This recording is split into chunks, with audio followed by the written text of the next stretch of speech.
We're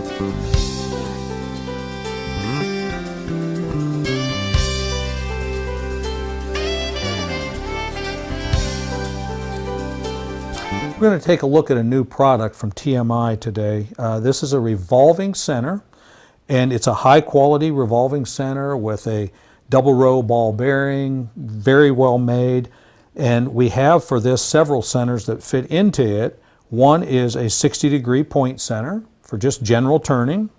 We also have a cup center, again for your general turning purposes. And then what makes this one different and sets it aside from all the others is that we also have this collet that fits in here, which makes this outstanding for turning pens. Now, these other centers will actually lock into here. And if I push on it like that, I can't get it back out, so we supply it with a little knockout bar so you can just tap it and remove that. With the collet, that doesn't happen. I can push it in there and lock it, push it down, but it comes right out. And that's why it functions as it does in here. That's a part of the design. So when I put this in the center, now there are other systems that when you load your pen parts on, you use this nut to lock down against the bushings so that the parts won't spin on there while you're turning them. That's one style. With this, there's a little cup in the center, and that's what is supposed to hold this, a point in there. We're capturing it with this collet. Now, here's the way this works. It slides over the mandrel, the collet hits here, we lock our tailstock, and when I tighten the tailstock into place, it's squeezing the collet shut, but not locking it on, so it can slide, so it puts pressure on these parts so that they can be driven for you to turn them and finish them, and it is holding the mandrel absolutely dead center. And it won't let it spring when you turn. When you put pressure on these pieces, it doesn't flex at all because it's locked into that center.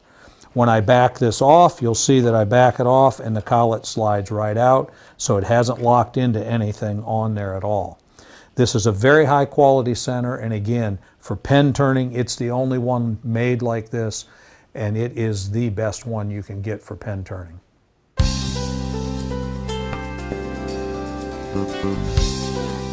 Another part that goes with our center for turning pens is we have our own mandrel as well. It is a fixed mandrel into a tapered piece for your headstock end.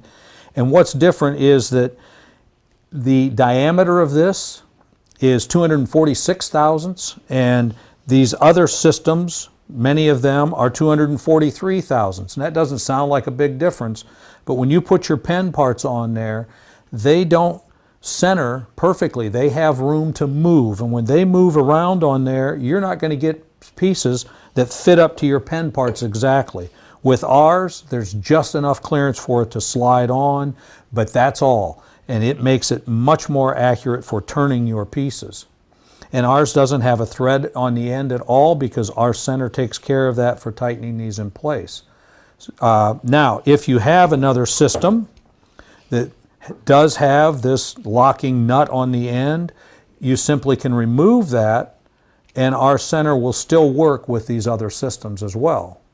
So you don't have to have a new mandrel if you don't want, but our mandrel is sized differently because that also is a great advantage in making those pen parts turn very, very accurately. Another product that we have are finishing bushings for pens. And these bushings simply slide onto your mandrel, and you put those on back to back with the pen parts. And when you're finishing your pen parts, again, we would use our center on this and just support this end with it. And then these bushings are made from a plastic that finish will not stick to. So if you're using CA finish and you do this with your metal bushings on there, the CA sticks to those bushings, and then they become all fouled up with that, and you can't really use them. You got to peel it off. With these, the CA glue simply does not stick to these, so that if you're using that CA finish on here, it won't stick to the bushings at all. Even if you're using other finishes, any other finishes that dry, when you wipe them on, they won't be getting on your good bushings and doing anything to them, and the finishes will simply peel off of the plastic that's used for these bushings. They're just a great help in finishing your pens.